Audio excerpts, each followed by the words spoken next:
Siguiendo la misma línea acerca de hacer discípulos, el tema de hoy día no me voy a desviar mucho. Es un tema a mí que siempre me ha fascinado, me encanta. Estudio siempre que puedo acerca del tema. Es también algo que escucho harto pastores, gente que es sabia, que por largos años también ha podido experimentar el proceso de ser discípulo. Es un mandamiento que por mucho tiempo, o cuando las iglesias por mucho tiempo están en esto, empiezan a olvidar ciertas cosas. Ojalá no sea que nosotros no seamos así, pero ha pasado a través del tiempo de la escritura, tanto en el Antiguo Testamento como en el Nuevo Testamento, que la mente del hombre es frágil y se empieza a olvidar de los propósitos de ser. Es un mandamiento que nos ha dejado el Señor Jesucristo, de hacer discípulos, ¿cierto? Es el mandamiento de Dios. El propósito principal de lo que hemos estado viendo es glorificar a Dios, ¿cierto? Y gozarnos de ir y hacer discípulos a todas las naciones.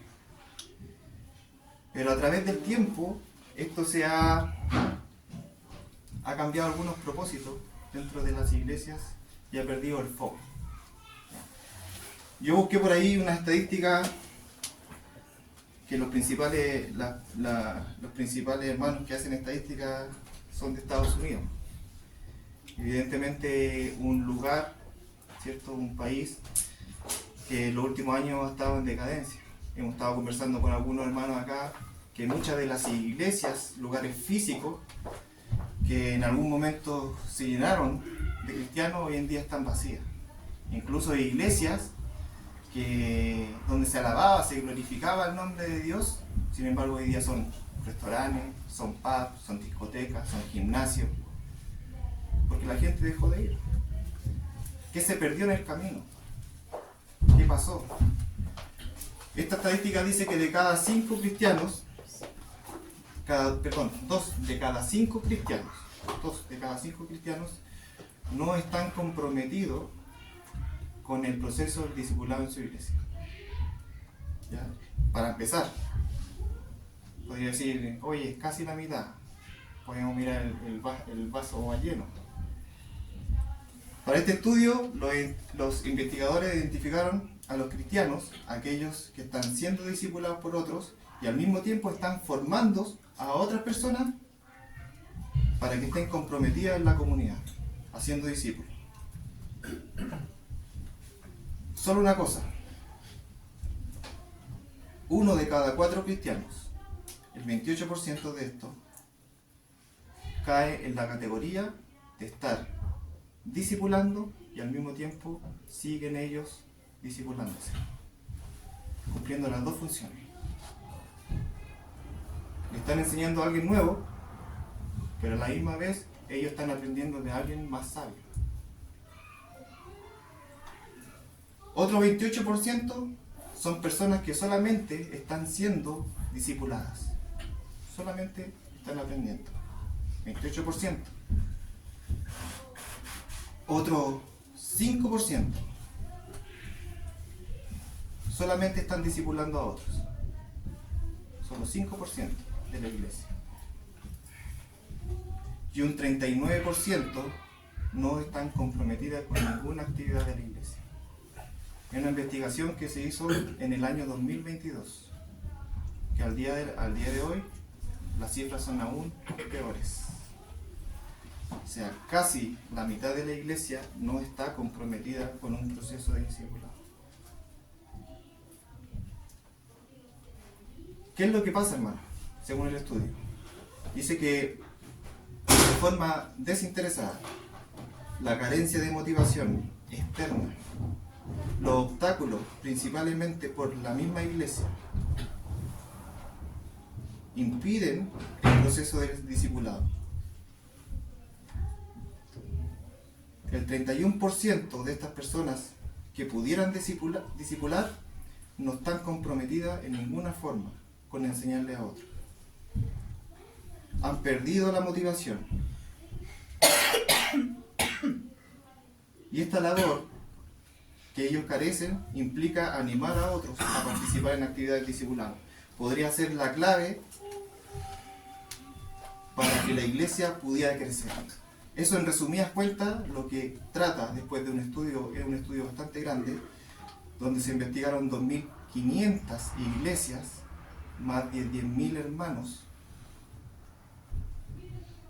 donde ellos ven que una de las cosas que falta es la falta de motivación. Y no precisamente la falta de motivación de Dios, es la falta de motivación de los cristianos dentro de la misma iglesia. Ya no se habla de hacer discípulos, es una molestia, es una carga. De modo similar, cuando los cristianos no tienen una relación que les provea responsabilidad, apoyo y crecimiento espiritual, la principal razón es que ellos no han pensado acerca de hacer discípulos. 38% de ellos no han encontrado a alguien con quien quiera tener ese tipo de relación. El 35% de estas respuestas hemos llegado a la conclusión que la invitación a una vida espiritual fructífera no es algo que ocurra naturalmente. No es algo que ocurra naturalmente. ¿Hay un trabajo de Dios? Sí, en la vida de cada uno. Sí. Pero hay que ser y hacer discípulos. Hay que ejecutar la acción. Hay que movernos. No podemos estar sentados esperando que el discipulado se haga por sí solo. Se invierte tiempo, se invierte dinero, se invierte emociones, se invierte relaciones. Y que mucha gente en este estudio no ha querido compartir, no se quiere abrir al otro. ¿Por qué tengo que contar mis cosas? Está bien.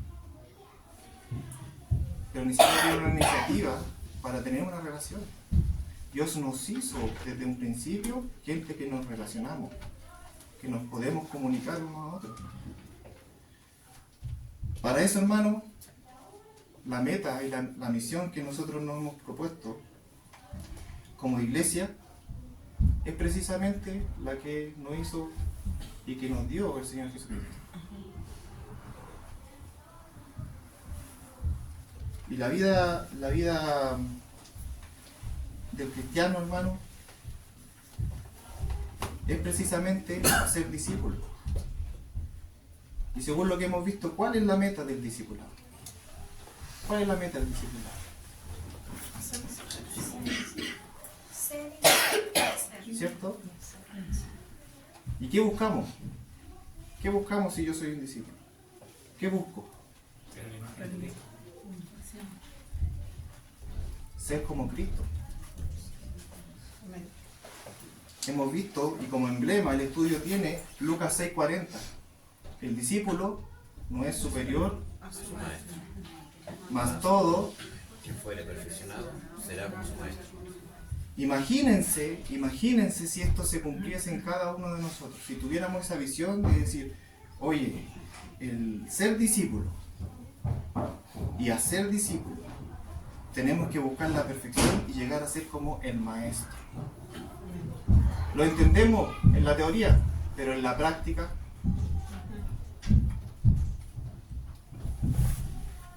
si fuese así, hermanos, llegaríamos todos a tal nivel y no estaríamos hablando de estos problemas que suceden en la iglesia, pero perdemos el foco. En Juan 6, después de que el Señor Jesucristo hizo milagros, ¿cierto? Del pan, de los peces, donde todos lo buscaban, donde muchos discípulos iban tras de él. Y en un momento, ¿qué dijeron? Dura es esta palabra, sin la podré. Y muchos de sus discípulos dieron la media vuelta, fíjense, muchos de sus discípulos dieron la media vuelta y se fueron. ¿Quién quedó? Solo los 12. ¿Y ustedes qué van a hacer? ¿A quién tenemos si no solo a ti? Nosotros hemos creído que tú eres el Cristo. Esa es la diferencia. Muchos podríamos decir que somos discípulos del Señor, pero en teoría, pero en el corazón. Para el Señor el discípulo es aquel que ha creído que Jesús es el Cristo y que ha cambiado su vida para seguirlo, para ir tras sus pisadas. Eso es lo que en la práctica es el discípulo. Y muchas veces, cuando Pastor, por ejemplo, explica que tenemos dos palabras, por decirlo así, dos conceptos. Por un lado tenemos discipulado, por otro lado tenemos el evangelio. Discipular, evangelizar. Y los separamos. Y eso es un grave error. Es un grave error. La definición de un discípulo, hermano, comienza con el evangelio y termina con el evangelio. Nosotros, al ser discipulados por alguien, tenemos que entender, o si discipulamos a otros, tenemos que explicar que el hacer discípulo no tiene que ver contigo. Esto tiene un propósito más a largo plazo y más eterno, que nos vamos reproduciendo, nos vamos multiplicando. Y el problema precisamente que pasa en esta iglesia, donde ya ninguno quiere discipular a otro, es que han precisamente empezaron por dividir estos conceptos. Discipulado por un lado, pero nadie quiere evangelizar. O otros quieren evangelizar, pero nadie quiere discipular.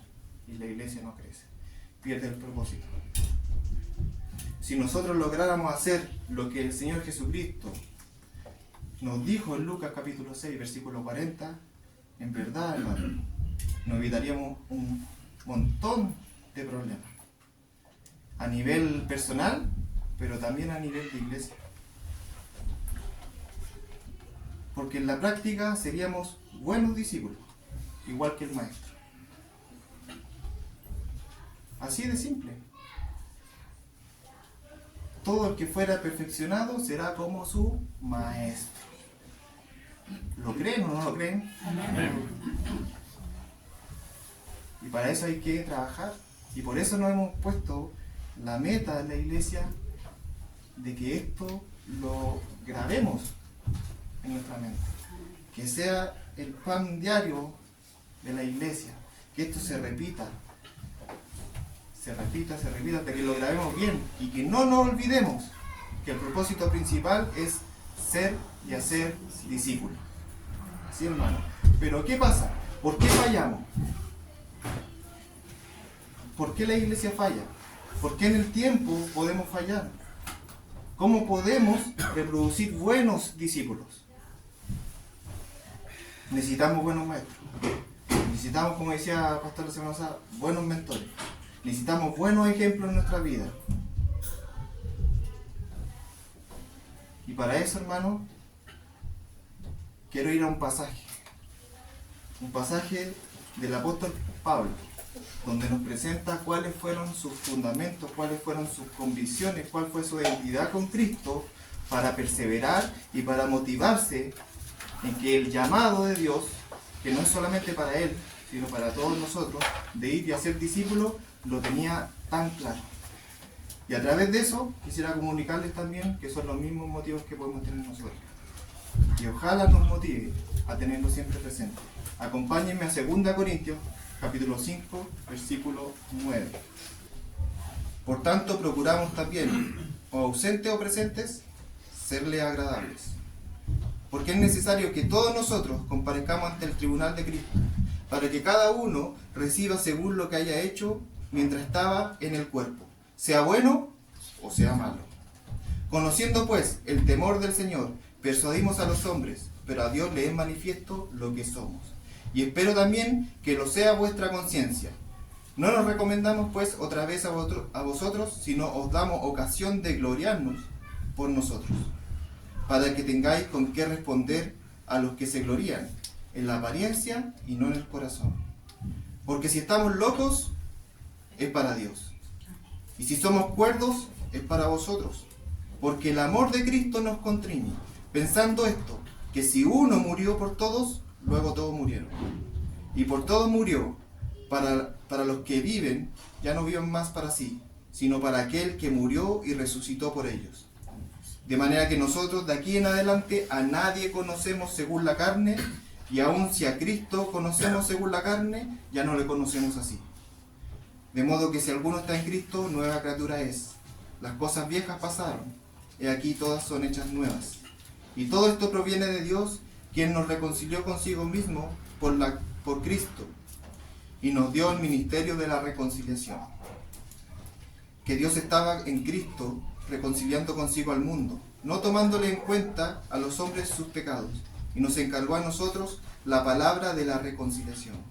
Así que somos embajadores en nombre de Cristo, como si Dios rogase por medio de nosotros, os rogamos en nombre de Cristo, reconciliados con Dios. Este pasaje, hermanos, describe el tipo de discípulo que era Pablo. Y también describe qué es lo que él espera de nosotros. Le está escribiendo a los Corintios. Recordemos la primera carta de los Corintios, un desastre, ¿cierto? No voy a decir cómo es eso. Tantas cosas que sucedían, horribles cosas que sucedían. En esta segunda carta, Pablo con mucho amor, tratando de reforzar algunas cosas, tratando de colocar qué cosas son importantes en la vida cristiana. Y una de las cosas tiene que ver con este capítulo, capítulo 5. ¿Qué tipo de discípulo era Pablo? Primera cosa, hermano, ¿qué es lo que mueve a Pablo a ser un buen discípulo? ¿Qué es lo que mueve a Pablo a realizar la tarea que le encomendó el Señor? Versículo 9. Por tanto, procuramos también, o ausentes, o presentes, serle agradable. Primera cosa, hermano, que lo mueve a Pablo, agradar a Dios. Agradar a Dios. En cualquier circunstancia de su vida, él lo que quiere es agradar a Dios. Por tanto, procuramos. Esa palabra, procuramos, se define, hermano, como una ambición tan grande que tenía Pablo, que no solamente trataba de agradar a Dios, sino que se desvelaba, ponía toda su fuerza, todo su sentido, todo lo que hacía para agradar a Dios. Debemos, hermanos, evaluar constantemente nuestras acciones, nuestras decisiones, y asegurarnos que éstas estén motivadas con el deseo profundo de agradar a Dios. ¿Cómo? ¿De qué forma? Y de aquí en adelante, Pablo empieza a mencionar una por una cuáles son esas fuentes de motivación que lo llevan a moverse para agradar a Dios. La primera fuente tiene que ver, hermanos, versículo 10, porque es necesario que todos nosotros comparezcamos ante el tribunal de Cristo. Lo primero que le motiva, la primera fuente que le motiva a agradar a Dios, hermano, es que él tiene que rendir cuenta. La pregunta es para ustedes: ¿están exentos de rendir cuenta ante Dios? Deberíamos tenerlo, hermano. Así de simple. Que esa fuente también sea la de nosotros. Todos compareceremos ante el tribunal de Cristo. En la iglesia antigua existía algo que se llamaba el bema, que traducido es tribunal. Es un lugar alto, era una plataforma, a veces de piedra, a veces de madera, que era donde se juzgaban los asuntos legales, los asuntos importantes. Esto también es usado en los temas del deporte. Ahora que otras veces también hablamos acerca del deporte, muchas de las cosas que Pablo comenta tienen que ver con el deporte. ¿Por qué? Porque se practicaba harto el deporte en ese tiempo. Esta plataforma era usada en los asuntos del deporte, donde un atleta que ganaba subía los peldaños y recibía el premio por haber ganado. Ese era el tribunal, el bema. También usado por Herodes, por Pilatos y por muchos otros gobernadores de ese tiempo. Un lugar donde juzgaban. Fíjense el contexto. Pablo está escribiendo a estas mismas personas que saben lo que significa un tribunal y ahora les dice, ¿saben qué? Existe un bema, pero de Cristo, donde todos ustedes van a tener que rendirle cuenta a Dios. Todos compadeceremos para dar cuenta de nuestras acciones. Y esto es lo que motiva a Pablo. Es lo que le motiva a agradar a Dios, sabiendo que las acciones que él hace tienen una consecuencia eterna, hermano. Y es ahí donde seremos recompensados por nuestro servicio, por nuestra fidelidad.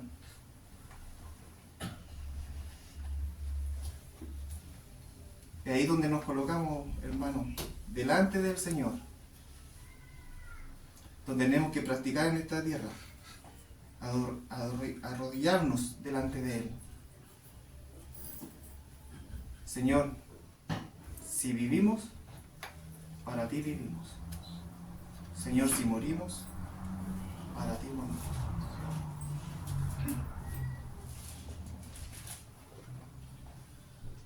Este es un ejemplo, hermano, de la fuente de motivación que Pablo tenía. Esta va a ser la oportunidad donde Dios te pregunte, ¿qué hiciste con tus dones y talentos? ¿Qué hiciste en esta ocasión? ¿Qué hiciste en esta vacación? Para Pablo era una fuente de motivación para estar atento y saber que un día va a estar delante del Señor, siendo reconocido. ¿No le gustaría también a usted hacerlo? Tener nuestra mente no en las cosas de acá, sino en las eternas. Segunda cosa, versículo 11. Conociendo pues el temor del Señor. Otra fuente de motivación para Pablo era conocer el temor del Señor. Por lo general esta palabra temor por Pablo es usada para dar una profunda reverencia, respeto ante el poder y la santidad de Dios. Pero fíjense, Pablo dice, conociendo pues. ¿Qué quiere decir esto? ¿Tiene que ver conocimiento? Sí. Pero la forma en que lo dice es que él lo sigue conociendo. No dice que ahora yo conocí el temor del Señor, por tanto hago esto. Conociendo el temor del Señor. Él aún no ha acabado de conocerlo por completo. Él aún está en este proceso. Y eso a él lo motiva.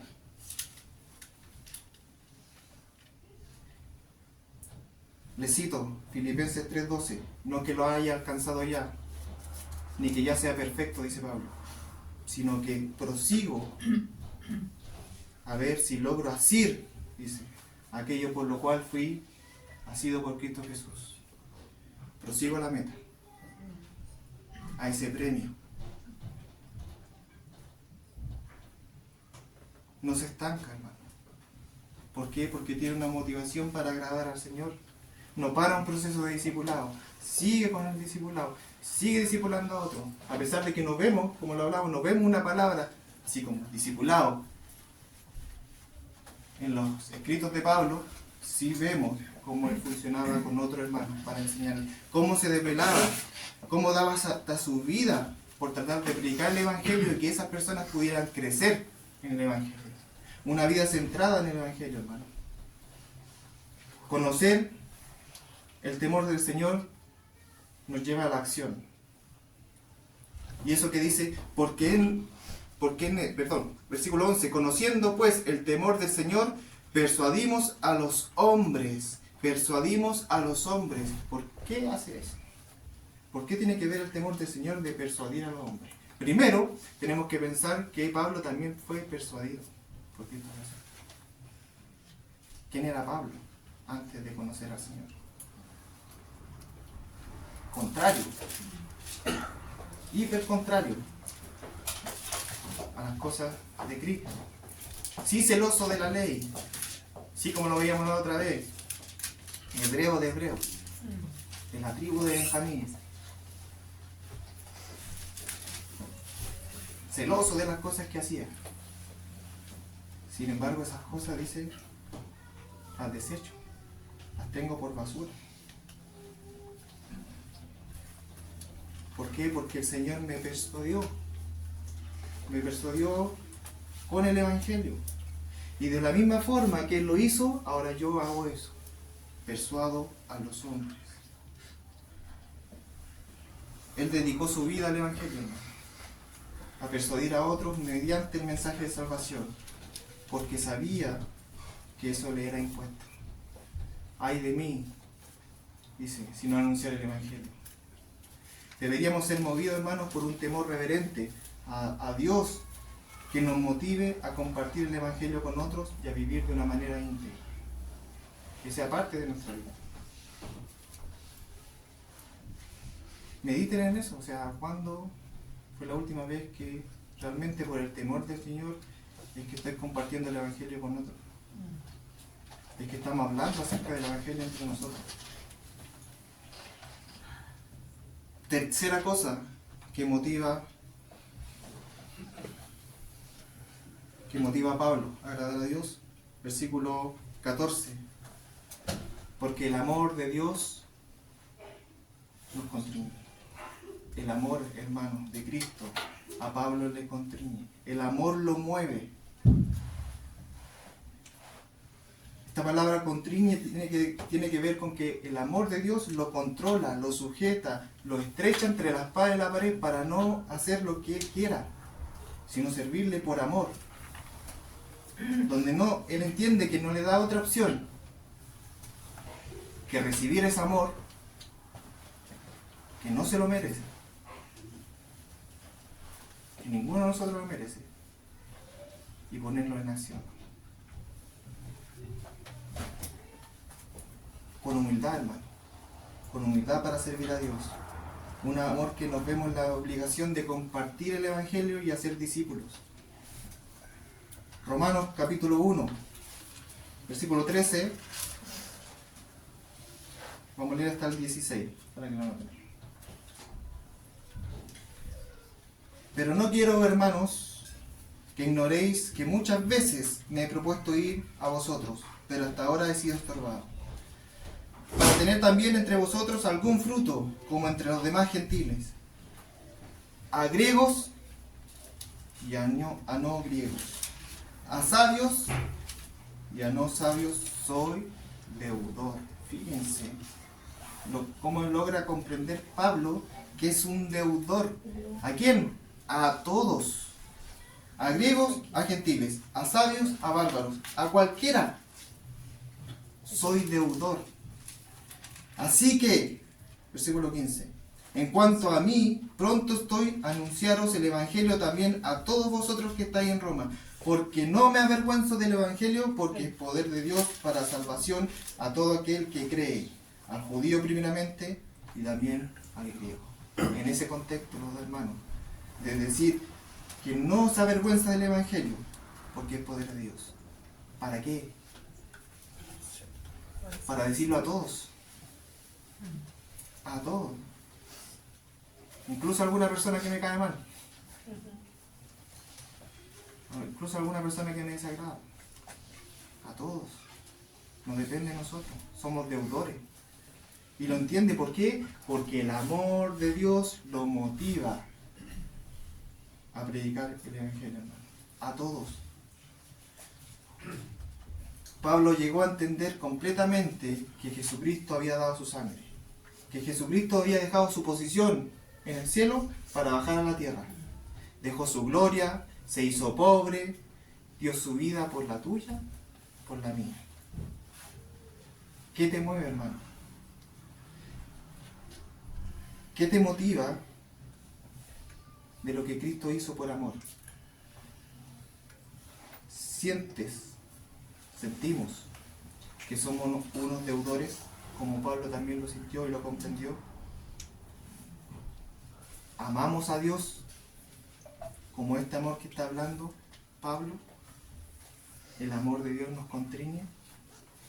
¿Es el mismo amor que nosotros tenemos para con Dios?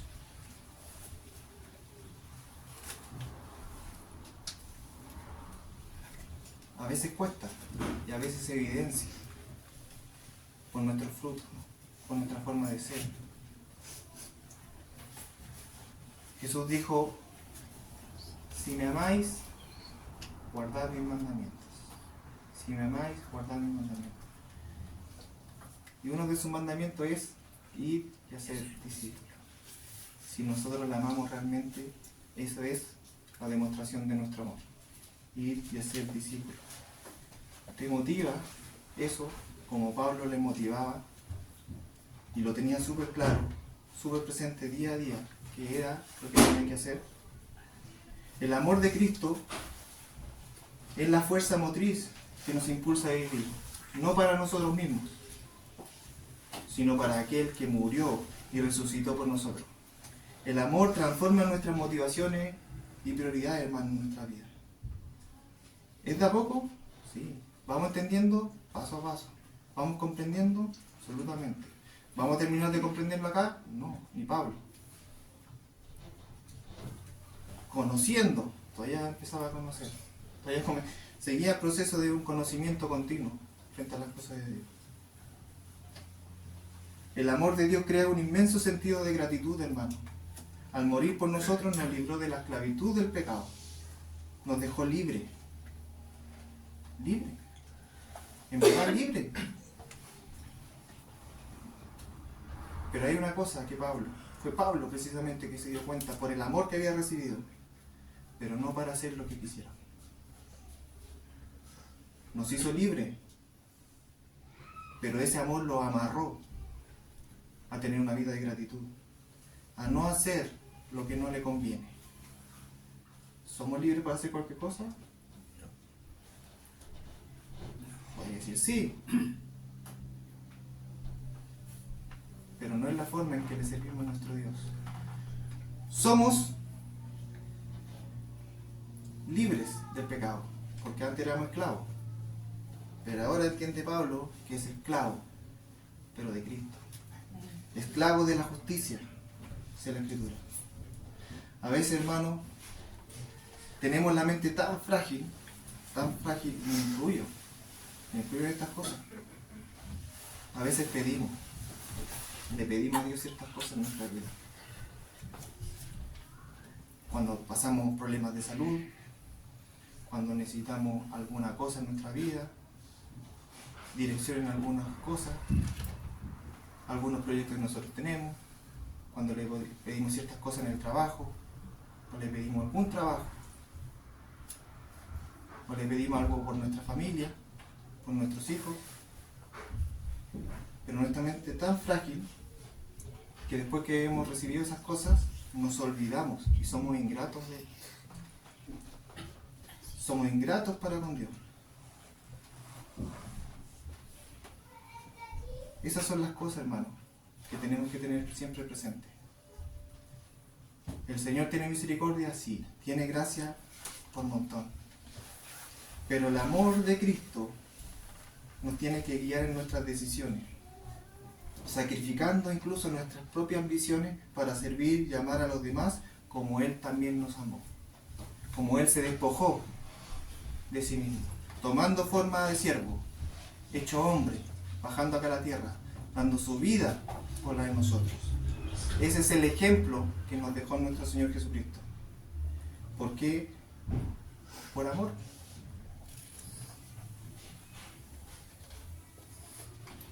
Ahí mismo en segunda de Corintios, capítulo 4, un capítulo anterior, en el capítulo 4, versículo 15, brevemente dice: porque todas estas cosas padecemos por amor a vosotros. Porque todas estas cosas padecemos por amor a vosotros. Pablo no está pensando en sí mismo, sino pensando en el resto, en el Evangelio que sea bien predicado, en la santidad de los hermanos, en el crecimiento de cada uno.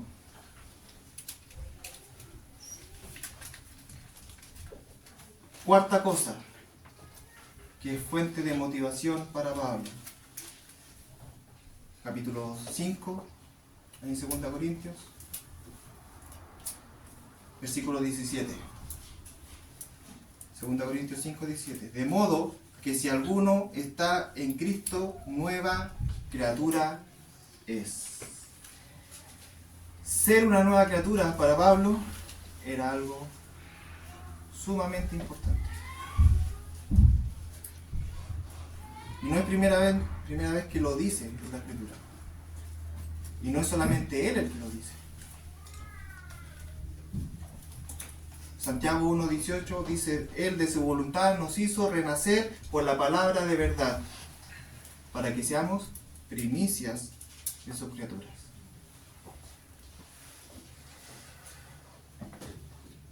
Ese proceso que existe cuando nosotros creemos realmente que Jesús es el Mesías, que Jesús es el Salvador, que yo soy un pecador y que por tanto me merezco el castigo. Sin embargo, Él, por su gracia, aunque no lo merecíamos, se puso en nuestro lugar y me ha dado la posibilidad de entrar directamente al cielo. Y en ese momento te da, hermano, nos da todo, una vida nueva. Pero tomemos el peso, una vida nueva. Dios nos ha dado una vida totalmente nueva, llena de la gracia de Dios, donde ya no servimos más al pecado, sino a la justicia, donde ya no habitamos en tinieblas, sino en el reino de su amado Hijo, en la luz admirable, donde hemos sido renacidos no por voluntad humana, sino por Dios, con Espíritu Santo que nos sella, con la esperanza de vida eterna, con el amor eterno y lo más importante, con la verdad. Con la verdad.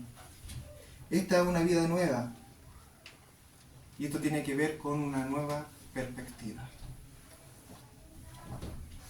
Así es como empieza la lección número 1,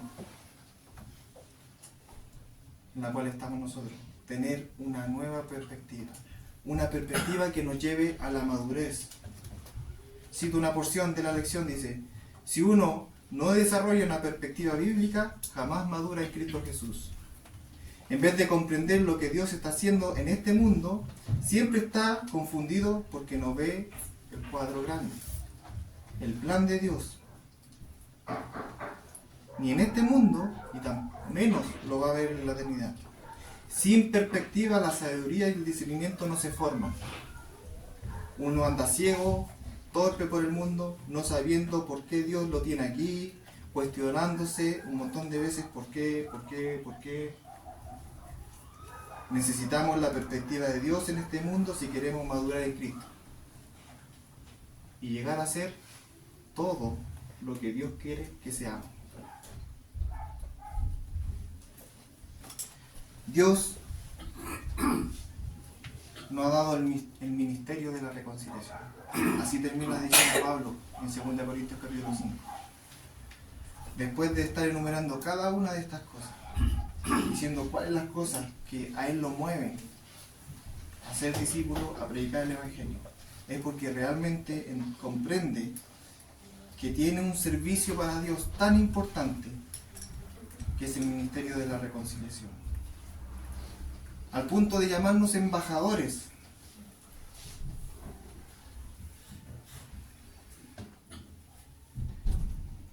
Llevando el mensaje del Evangelio al mundo. Ser y hacer discípulos. Como nuevas criaturas, hermanos, en Cristo, debemos vivir de una manera diferente, reflejando la obra transformadora de Dios en nuestras vidas, compartiendo activamente el mensaje de la reconciliación con aquellos que nos rodean. Para terminar, hermanos, debemos vivir con propósito. Primera cosa, agradar a Dios. La meta central, lo que te debe mover en tu vida. alinear tus decisiones y tus acciones con la voluntad de Dios. La Escritura dice: abominación son a Jehová los perversos de corazón, mas los perfectos de camino le agradan.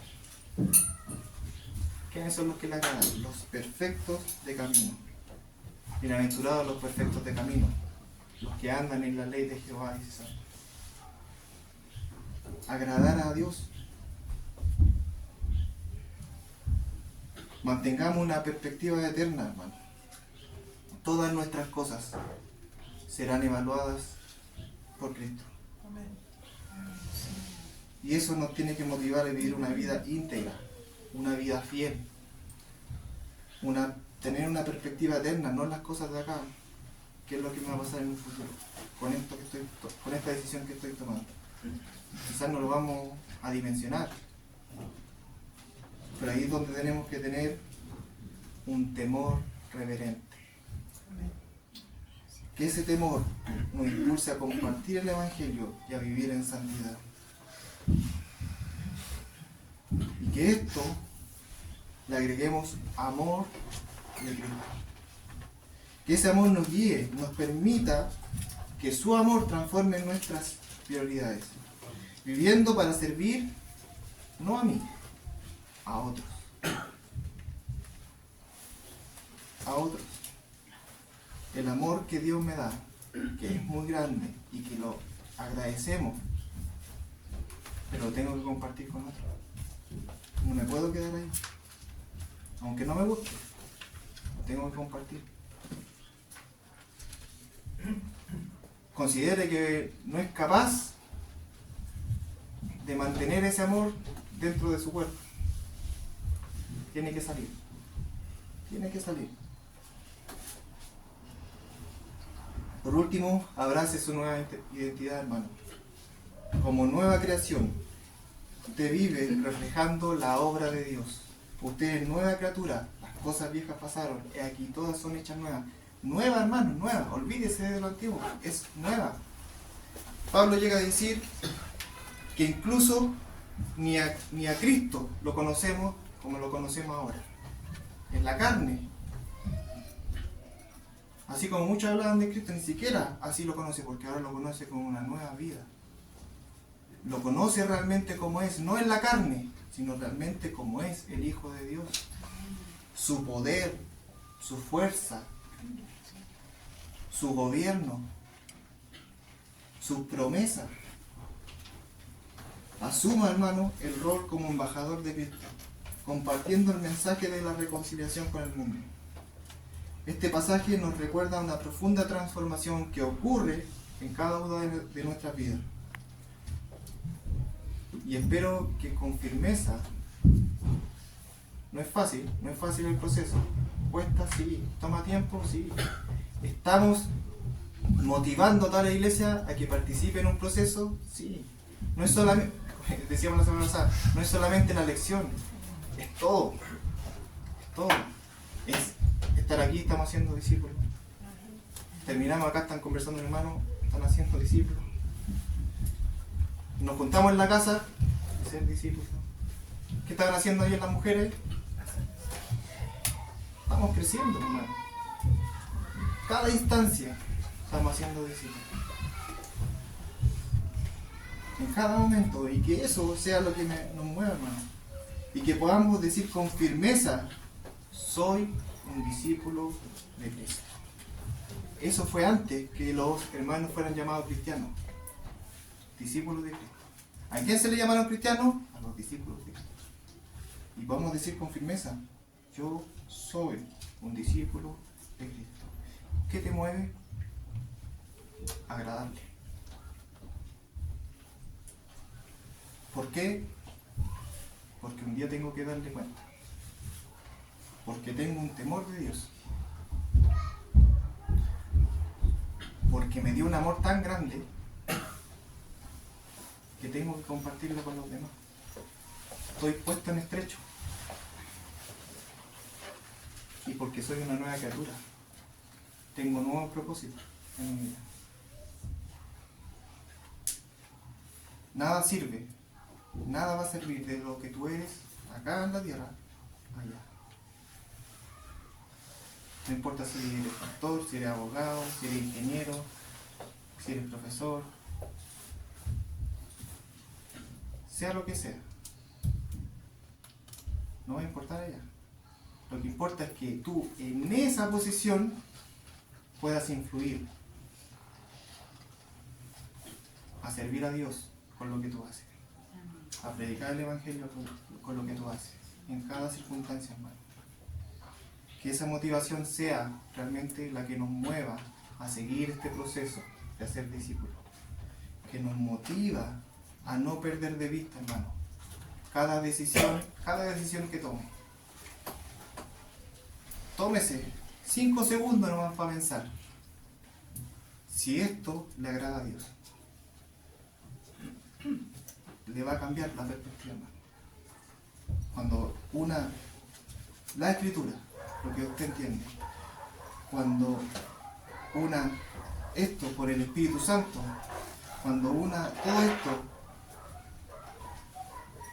con la ayuda de los hermanos, con los consejos de aquellos que son sabios, va a cambiar su perspectiva.